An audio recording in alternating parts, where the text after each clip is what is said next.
Hello students, welcome back again. Differential equation में हम exact differential equation second chapter का important questions बता चुके हैं पिछली वाली क्लास में। आज की क्लास में हम करेंगे नेक्स्ट चैप्टर के इंपॉर्टेंट क्वेश्चंस। कुछ क्वेश्चंस मैं आपको सॉल्व करवाऊंगी, लास्ट में मैं आपको कुछ अनसॉल्व्ड क्वेश्चन दूंगी जिनको आपको प्रैक्टिस करना है, एग्जाम के लिए प्रिपेयर करना है। ओके तो डिफरेंशियल इक्वेशन जो सेमेस्टर थर्ड में अप्लाई हो रहा है कुरुक्षेत्र और सीआरएसयू के स्टूडेंट के लिए या अदर यूनिवर्सिटीज में भी अगर ये चैप्टर आप पढ़ रहे हैं तो डेफिनेटली आप इन क्वेश्चंस को ट्राई कर सकते हो। यहाँ पर जो मैं क्वेश्चंस आपको बता रही हूँ, जब हमारा कंप्लीट हो जाएगा ना चैप्टर वाइज, जब इंपॉर्टेंट क्वेश्चंस का कलेक्शन हो जाएगा, कंप्लीट प्लेलिस्ट आपके पास आएगी तो आप देखिएगा 100+ क्वेश्चंस आपके पास आ जाएंगे और इन्हीं 100+ क्वेश्चंस में से आपको आपके एग्जाम पेपर में देखने को मिलेगा 90%+ एग्जाम पेपर। जैसे कि कैलकुलस का मैं बता सकती हूँ कि कैलकुलस का जो एग्जाम पेपर है 90%+ इस एक प्लेलिस्ट से कवर हुआ है जो हमने कैलकुलस की कवर की है ना। चलिए जी स्टार्ट करते हैं। फर्स्ट क्वेश्चन आपके पास क्या है, solve P square minus 2p cos hyperbolic x plus 1 equals to 0। ये चैप्टर हम कौन सा कर रहे हैं भाई, differential equation of first order but not first degree. कौन सा चैप्टर है, first order but not first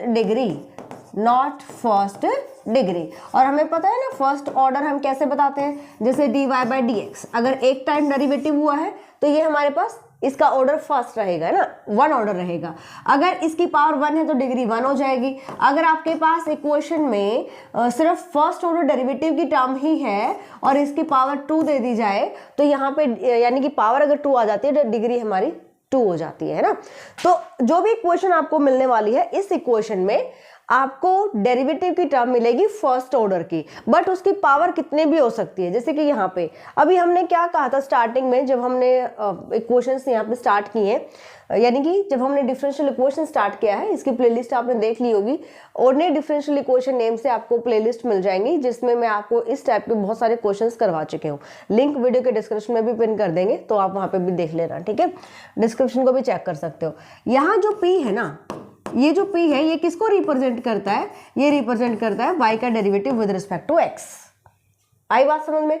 तो dy/dx को हम यहाँ पे क्या लेकर चलते हैं, P लेकर चलते हैं। तो मुझे इसको सॉल्व करना है, मुझे इसको क्या करना है, सॉल्व करना है। सॉल्व करने का मतलब भाई मैं यहाँ पे dy/dx की टर्म को सॉल्व करूंगी और सिंपल सी बात है, अगर किसी इक्वेशन में dy/dx की टर्म है तो उसको हम क्या करेंगे, या तो वेरिएबल सेपरेट हो जाते हैं, जैसे +2 में आपने पढ़ा होगा, आपने जो डिफरेंशियल इक्वेशंस का सोल्यूशन किया है, लीनियर डिफरेंशियल इक्वेशन जिसको हम कहते थे। बहुत सारे मेथड्स होते हैं, कोई होमोजेनियस डिफरेंशियल इक्वेशन होती है, कोई यहाँ पे हम क्या करते हैं वेरिएबल सेपरेट कर सकते हैं, या फिर इंटीग्रेटिंग फैक्टर वाला जो हमारा मेथड होता है उससे हम कर सकते हैं ना। तो बहुत सारे मेथड्स होते हैं, यहाँ पर भी आपके पास बहुत सारे मेथड्स मिलेंगे इस टाइप की इक्वेशंस को सॉल्व करने के लिए, ठीक है। तो सबसे पहले क्या है, देखिए p square minus 2p cos hyperbolic x plus 1 equals to 0।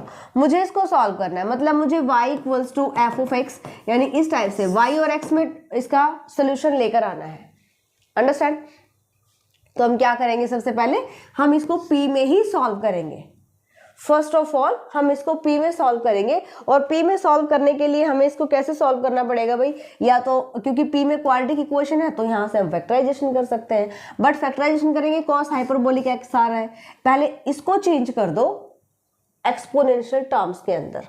इसको मैं लिख सकती हूँ p square minus 2p into E raise to power, देखिए कॉस हाइपरबोलिक x जो हमारे एक्सपोनेंशियल फंक्शन जो फॉर्मूला होता है इसको हम क्या लिखेंगे भाई, e raise to power x minus E raise to power, क्योंकि कॉस हाइपरबोलिक x है तो प्लस होता है, साइन होता तो यहाँ पे माइनस होता, divide by 2 plus 1 equals to 0। ये 2 इस 2 से कैंसिल हो जाएगा, या फिर आप बोल सकते हो 2 into cos hyperbolic x is equals to E raise to power x plus E raise to power minus x, इसके इक्वल होता है, ठीक है।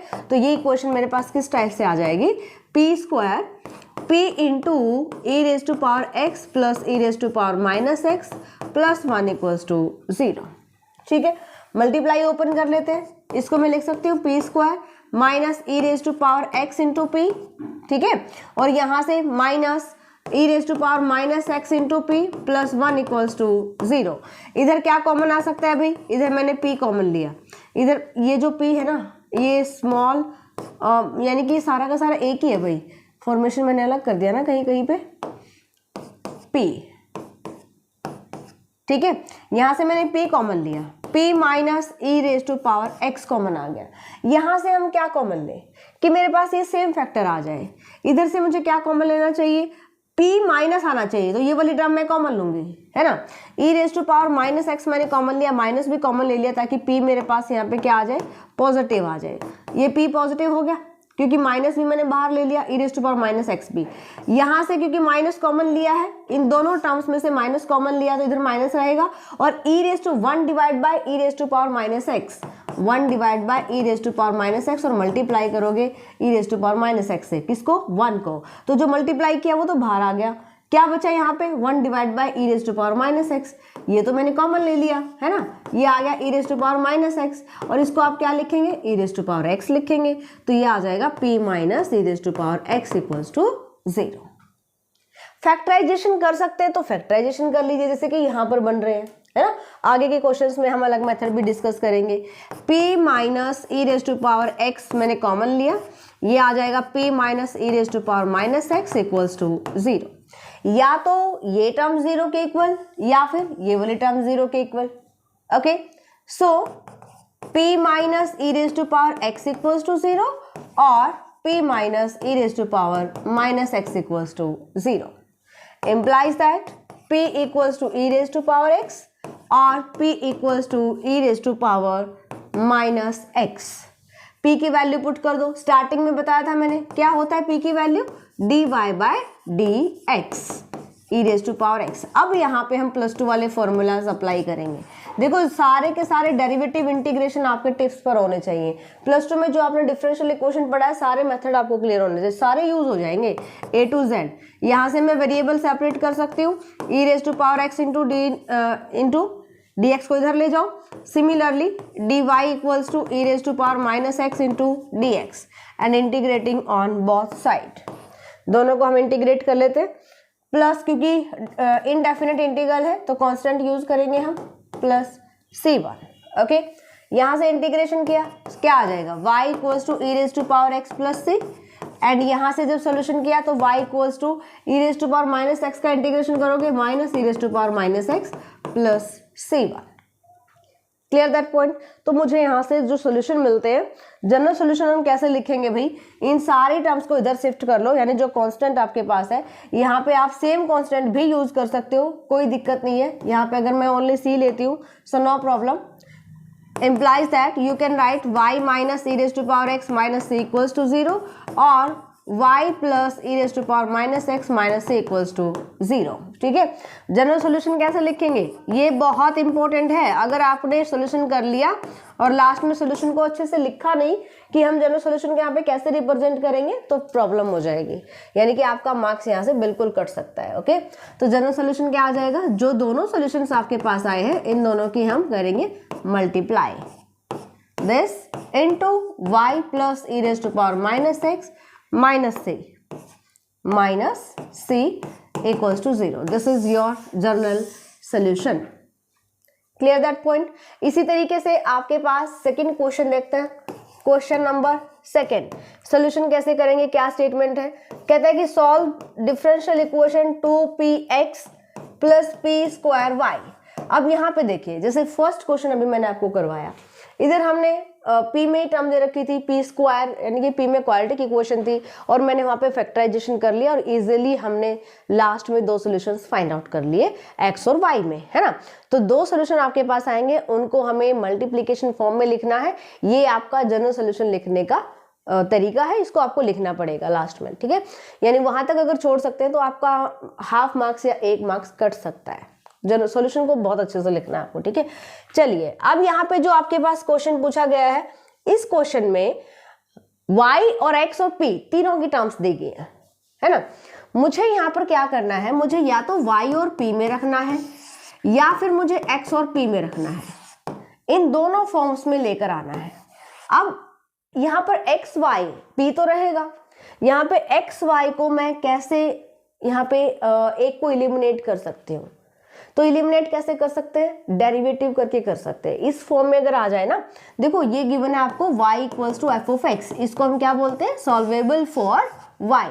अगर आपके पास इस फॉर्म में इक्वेशन आ जाए x equals to F of Y, this is solvable for x। ठीक है, अगर इस फॉर्म में आती है तो इसका derivative with respect to x कर देंगे, इस फॉर्म में आती है तो इसका derivative with respect to y कर देंगे, इसका derivative with respect to x करोगे तो इधर आएगा dy बाई dx, और ये हमारा क्या होता है, p होता है, तो y की टर्म यहाँ से आउट, है ना। अगर इस फॉर्म में आ गया तो हम यहाँ पे डेरिवेटिव करेंगे विद रिस्पेक्ट टू y के, सो dx बाई dy ये आ जाएगा 1 बाय p, रिवर्स हो गया ना p का, तो ये आ जाएगा 1 बाय p। तो इस क्वेश्चन के लिए हम कौन सा मेथड अडॉप्ट करेंगे, हम ये वाला मेथड अडॉप्ट करें या ये वाला।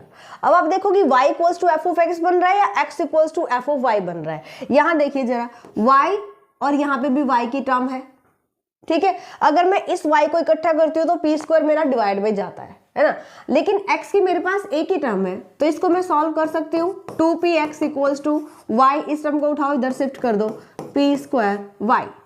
अगर मैं यहाँ से लेकर चलती हूँ x equals to, so y divide by 2 into P, minus p से p कैंसिल हो जाएगा, यहाँ पे आ जाएगा y डिवाइड बाय 2। तो ये मेरे पास कौन सी फॉर्मेशन बन गई, x equals to F of Y. ठीक है, यहां हम डिफरेंशिएट करेंगे इसको विद रिस्पेक्ट टू y के। Okay, so differentiate with respect to y, differentiate with respect to y, है ना। So dx by dy equals to, यहाँ पे विद रिस्पेक्ट टू y आपको डिफरेंशिएट करना है, क्योंकि p भी क्या है, y का फंक्शन है भाई। तो यहाँ पे हम जब इसका डेरिवेटिव करेंगे या तो u बाई वी अप्लाई कर लो, p भी x और y का फंक्शन है, p क्या होता है, p dy बाई dx, है ना, p क्या होता है, dy बाई dx। तो जब आप इसका डेरिवेटिव करोगे ना y बाई p का, तो आप यहाँ पे अप्लाई कर सकते हो u by v method, p square, p as it is, y का डेरिवेटिव 1 क्योंकि विद रिस्पेक्ट टू y आप कर रहे हैं, है ना, minus y as it is, और p का derivative with respect to y dp by dy, लिख सकते हैं ऐसा। अच्छा, आगे चलते हैं, माइनस 1 बाय 2, यहाँ पे y का डेरिवेटिव हो जाएगा विद रिस्पेक्ट टू 1 इज, ठीक है। अच्छा, यहाँ पे p स्क्वायर था, यहाँ पे p भी रहेगा भाई, एक सेकेंड, क्योंकि p से हमने डिवाइड किया तो यहाँ पे p भी रहेगा। अब यहाँ पे जब आप डेरिवेटिव करोगे ना, माइनस 1 बाय 2, तो u इंटू वी अप्लाई करना पड़ेगा, y as it is, p का derivative dp by dy plus y का डेरिवेटिव 1 हो गया, p एज इट इज, ठीक है। दिस इज 1 बाय 2, डिवाइड कर लीजिए, p divide by p square is 1 by p, minus y by p square dp by dy, minus 1 by 2 y dp by dy plus p this. अब इधर जो left hand side है इसको आप put करेंगे p की फॉर्म में, ये आ जाएगा 1 बाय p। तो यहाँ पे हम क्या करते हैं, p स्क्वायर से डिवाइड कर लेते हैं, ठीक है, p स्क्वायर से 2p से डिवाइड कर लेते हैं, बल्कि ये स्टेप भी अभी मत करो आप क्या करेंगे, यहाँ पे इधर ही कर लो, ये स्टेप भी क्यों ज़्यादा कर रहे हैं, इसको मैं पुट करूँगी 1 बाय p, ये क्या हो गया, 1 बाय p हो गया, है ना। अब हम क्या करते हैं, 2p स्क्वायर से हम मल्टीप्लाई कर देते हैं, ये 1 बाय p था, 2p स्क्वायर से मल्टीप्लाई कर दिया, इधर 2p स्क्वायर से मल्टीप्लाई कर दो, मैं लिख देती हूँ यहाँ पे 2p स्क्वायर, 2p स्क्वायर, 2 से 2 कैंसिल, यहाँ पे भी कैंसिल, है ना, p स्क्वायर से p स्क्वायर कैंसिल, इधर आ गया p minus Y into dp by dy, minus इधर से क्या आ जाएगा भाई, y इंटू p square dp by dy and minus y in p cube, ये आ जाएगा p cube. Clear that point. तो ये हमारे पास आ जाता है जब हमने इसको मल्टीप्लाई किया p से। ओके, अब हम चलते हैं, अगर यहाँ पे मैंने कैंसिल किया 2p इक्वल्स टू, इसके पास y बाय p, अगर मैं फैक्टराइजेशन करने की सोचूं यहाँ पे, तो क्या क्या फैक्टराइजेशन कर सकते हैं, आपको इधर से फैक्टराइजेशन करना है, या फिर इस टर्म को भी इधर सॉल्व कर लो, ये टर्म उठाओ इधर शिफ्ट कर लो, पूरी की पूरी टर्म को एक साइड ले जाओ आप, ठीक है।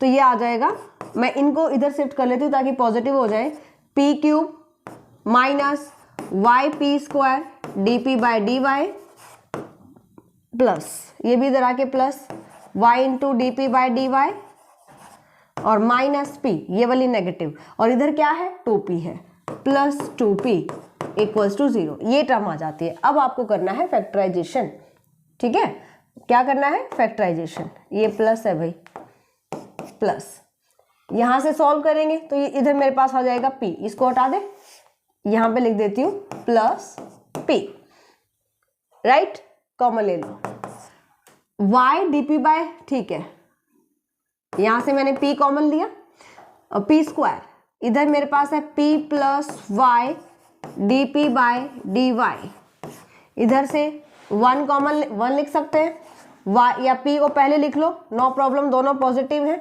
p plus y dp by dy equals to 0, right, implies that p plus y dp by dy, ये कॉमन ले लेते हैं, into p square plus 1 equals to 0, ठीक है। अब जरा देखो यहां से p स्क्वायर, p का स्क्वायर है और प्लस है 1, 1 भी पॉजिटिव क्वांटिटी है और p स्क्वायर भी पॉजिटिव क्वांटिटी है, यानी कि p स्क्वायर की वैल्यू भी क्या रहेगी, हमेशा 0 से ग्रेटर रहेगी। अगर 0 भी हो जाती है, p की वैल्यू अगर 0 भी हो जाती है, तब भी ये टर्म नॉट इक्वल टू 0 रहेगी। अब क्या होता है, या तो ये 0 के इक्वल या फिर ये टर्म 0 के इक्वल होती है, बट यहाँ पे हम बताएंगे कि ये टर्म 0 के इक्वल नहीं आ सकती है। क्यों? क्योंकि p square is positive quantity and इसमें आप 1 ऐड करेंगे तो इसकी वैल्यू कभी भी 0 के इक्वल नहीं होगी। Implies that p plus y dp by dy equals to 0, तो ये यहाँ पे 0 आ जाएगा, ये वाले टर्म यहाँ पे बताएंगे। क्यों? क्योंकि p square plus 1 is not equals to 0, ठीक है। p इक्वल्स टू, यहाँ से वेरिएबल सेपरेट कर सकते हैं, minus y dp by dy, या इसको इधर शिफ्ट कर लो, वो ज़्यादा इजी रहेगा, यानी सॉल्व करने में पॉजिटिविटी रहती है ना, माइनस p, ठीक है। वेरिएबल सेपरेट करेंगे, dp by p equals to minus dy, इधर जाके मल्टीप्लाई और ये y जाके डिवाइड, इंटीग्रेशन कर दो, प्लस करोगे any constant log of c। क्यों? क्योंकि दोनों लॉगरिथम में जाने वाले हैं, है ना। log of p minus log of y plus log of c, ठीक है। तो ऐसे आप लिख सकते हो, इसका जो हमारे पास लास्ट सॉल्यूशन आया है, ओके। एंड यहाँ पर हम बता सकते हैं कि जो p की वैल्यू आएगी, p इज इक्वल्स टू, देखो लॉगरिथम को आपको कैंसिल करना है, कैसे कैंसिल होगा, log ऑफ, इसको लिखोगे log of m minus log of n, ये वाली प्रॉपर्टी अप्लाई करेंगे, log of m divide by n, ठीक है। सो ये आ जाएगा c divide by y, logarithm e base ले लीजिए, p की वैल्यू आ गई मेरे पास c by y। Clear that point. अभी ये सॉल्यूशन कंप्लीट नहीं हुआ है, क्यों? क्योंकि मुझे यहाँ से p की वैल्यू मिलती है, ये p की वैल्यू हम कहाँ पुट करेंगे भाई, ये p की वैल्यू करेंगे हमारी स्टेटमेंट में पुट। हमारी स्टेटमेंट क्या गिवन थी, वहां पर चलो और p की वैल्यू पुट करो। So put this equation, this value, put this value in equation first equation कौन सी, जो हमारी स्टेटमेंट थी। तो स्टेटमेंट क्या थी भाई, y equals to 2px plus p square y, ये हमारी स्टेटमेंट थी, ठीक है। तो यहाँ पे पुट कर लो p की value, p equals to 2 into c by y into x plus c square by y square into y, यानी कि y equals to 2c by y into x plus c square by y, ये आपका आ जाएगा solution. Clear that. यहाँ से आप LCM ले सकते हो, यानी कि जो हमारे पास y है इसको आप एलसीएम ले लीजिए, इस फॉर्म में लिख सकते हैं, y square equals to 2cx plus c square, this is your last solution. Clear that point. तो इस टाइप से हमें सॉल्व करना है। सबसे ज्यादा इंपॉर्टेंट क्वेश्चंस इस चैप्टर के कहाँ से बनते हैं, सिंगुलर सोल्यूशन, जहाँ पे हमें फाइंड आउट करना होता है। सिंगुलर सोल्यूशन के क्वेश्चंस मैं ऑलरेडी करवा चुकी हूँ, प्लेलिस्ट इसी वीडियो के डिस्क्रिप्शन में डाल देंगे। अगर किसी भी स्टूडेंट को फिर भी कोई प्रॉब्लम आती है तो डेफिनेटली कमेंट कर सकता है, ओके। चलिए यहाँ देखते हैं हम कुछ और इंपॉर्टेंट क्वेश्चन मैं आपको बताती हूँ। इसी के 10 क्वेश्चन, ऐसे 10 क्वेश्चन हम देखेंगे इसी चैप्टर के, जो आपको करने ही करने हैं, ओके। ट्राई कीजिए अच्छे से और आपके एग्जाम की प्रिपरेशन देखिए कितना बढ़िया जाती है। क्वेश्चन नंबर फर्स्ट कहता है, solve the differential equation this. अभी इसी टाइप का क्वेश्चन हमने सॉल्व किया है। यहाँ पे देखिएगा तो ये सॉल्वेबल फॉर x रहेगा, सॉल्वेबल फॉर x, ये अभी किया वही तो क्वेश्चन है, अभी सॉल्व जो हमने किया है ना, अभी जो सॉल्व किया है उसी टाइप का क्वेश्चन है ये। p क्यूब था, यहाँ पे p स्क्वायर था आई थिंक, हाँ जी इसी टाइप का क्वेश्चन है ये जो अभी सॉल्व किया हमने। x equals to F of y, ये फॉर्मेशन बनाइएगा और उसके बाद आप प्रोसीड कीजिएगा, सॉल्वेबल फॉर x हो जाएगा। Find complete primitive and singular solution, most important questions, ये क्वेश्चंस आपको देखने को मिलेगा ही मिलेगा लॉन्ग क्वेश्चंस में। X square into y minus x p equals to y into p square, ठीक है। तो सिंगुलर सॉल्यूशन और प्रिमिटिव सॉल्यूशन हमें यहाँ पे, यानी कि जनरल सॉल्यूशन हमें यहाँ पे बताना है। सॉल्व डिफरेंशियल इक्वेशन, यहाँ पे देखो सबका जो डेरिवेटिव है वो फर्स्ट ऑर्डर का है ना, d y by d x की टर्म ही यूज होती है। एक्स और वाई की टर्म मिलेंगी या d y by d x, यानी कि derivative of y with respect to x in first order. Okay, तो ये गिवन है, यहाँ पे इसको p पुट करेंगे, इधर भी p पुट करेंगे, और फिर आप देखो यहाँ पे कैसे फैक्टराइजेशन होता है, कैसे हमें सॉल्व करना होता है। Find the singular solution of this equation, ये सिंगुलर सॉल्यूशन का फिर से क्वेश्चन आ गया है। सॉल्व डिफरेंशियल इक्वेशन, ये क्लैरेट्स फॉर्म से आप कर सकते हो। Solve this p square y 2px minus y equals to 0, इसको भी आप x equals to F of y, ये वाली फॉर्म बना सकते हो, इसको सॉल्व कर सकते हो। Okay, next one is p square into x square minus 2pxy plus y square minus b square equals to 0, ये क्वेश्चन मैंने सॉल्व करवाया हुआ है। ये क्वेश्चन जिस प्लेलिस्ट में होगा, जिस भी क्लास में होगा, उसका लिंक मिल जाएगा वीडियो के डिस्क्रिप्शन में। ओके, तो वहां से देख लीजिएगा। क्वेश्चन नंबर 8, फाइंड, फिर से कंप्लीट प्रिमिटिव और सिंगुलर सॉल्यूशन आ गया। ये बहुत इंपॉर्टेंट है भाई, ये टॉपिक मोस्ट इंपॉर्टेंट है, आपके क्वेश्चंस यहाँ से कवर डेफिनेटली होगा, सिंगुलर सॉल्यूशन से और प्रिमिटिव सॉल्यूशन से, ठीक है। तो ये बहुत अच्छे से आपको करके जाना है। स्टेटमेंट भी चेंज नहीं होगी, अगर सिमिलर क्वेश्चन यहाँ पे आपको देखने को मिलेंगे, अगर मिलेंगे तो डेफिनेटली वीडियो पर आकर के दोबारा कमेंट जरूर करके बताना है। सॉल्व y इक्वल्स टू, ये भी 2 से 3 क्वेश्चन पेपर्स में रिपीट हुआ है, y equals to p tangent p plus log of cos p। Find singular solution of differential equation, फिर से सिंगुलर सॉल्यूशन का क्वेश्चन हमें देखने को मिल रहा है। तो यहाँ से आप देख सकते हो ऑलमोस्ट हमने यहाँ पे 11 क्वेश्चन, 11 इसलिए बोल रही हूँ क्योंकि एक रिपीटेशन में है, रिपीट एग्जैक्ट तो रिपीट नहीं है बट मेथड वही है ना। तो अगर स्टेटमेंट चेंज हम करके देखें तो 12 क्वेश्चन यहाँ पर आपके पास है, इनको अच्छे से ट्राई करो। अगर ये क्वेश्चन भी आप अच्छे से कर लेते हो ना, सो नो डाउट आपका इस चैप्टर से क्वेश्चन 100% कवर होगा। इससे ज़्यादा अगर आप क्वेश्चन देखना चाहते हैं या क्वेश्चन करना चाहते हैं इंपॉर्टेंट क्वेश्चंस, तो न्यूएरा मैथ्स एप्लीकेशन डाउनलोड कर सकते हो, और वहाँ पर न्यूएरा मैथ्स एप्लीकेशन पर आपके अगर एग्जाम में, देखिए ध्यान से सुनिएगा, आपके एग्जाम में अगर रहते हैं 15 डेज, कितना 15 डेज, अगर आपके एग्जाम में 15 डेज रहते हैं तो आप मनी बैक गारंटी के साथ कोर्स एनरोल कर सकते हो डिफरेंशियल इक्वेशन का, जहां पर आपको सभी क्वेश्चंस का सोल्यूशन मिलेंगे। और अगर आपके पास एग्जाम में टाइम है, कम टाइम है, लेकिन आप चाहते हो कि आपको 2 से 3 या 4 से 5 चैप्टर्स की हेल्प चाहिए, तो न्यूएरा मैथ्स एप्लीकेशन डाउनलोड कर आप डिफरेंशियल इक्वेशन का कोर्स चेकआउट कर सकते हैं, और वहां पर 15 डेज के लिए कोर्स एनरोल कर सकते हैं। विद इन 15 डेज आप क्लेम कर सकते हो मनी बैक गारंटी ऑप्शन को, आपको अनेबल करना है जब भी आप कोर्स एनरोल करना चाहते हैं। अगर आप चाहते हैं कि आपको आपके पैसे वापस मिले विद इन 15 डेज, यानी कि 14वें दिन भी आप बोल सकते हैं कि हमें हमारे पैसे वापस चाहिए, तो आपको मिलेगा। क्लेम का ऑप्शन तभी आएगा जब आप कोर्स लेते time money back guarantee option को अनेबल करते हो।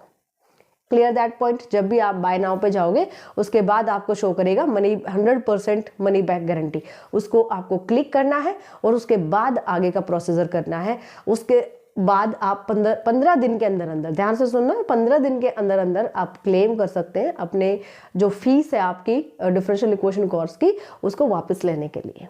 ओके, तो इससे बेनिफिट होगा ये कि आपको ये समझ भी आ जाएगा कि किस टाइप से आपको वहाँ पे सिलेबस करवाया गया है, और आपके एग्जाम में अगर अभी 15 दिन का टाइम है और आप चाहते हो कि हमें रेगुलर क्लासेस चाहिए, तो विद इन 15 डेज आप वहाँ पर पढ़ सकते हैं और अपने पैसे भी वापस ले सकते हैं। ओके, चलिए जी, अपने जो क्लासमेट्स हैं, जो आपके फ्रेंड्स हैं, उनमें इंफॉर्मेशन को शेयर कीजिएगा। मिलते हैं नेक्स्ट क्लास में, बाय, टेक केयर।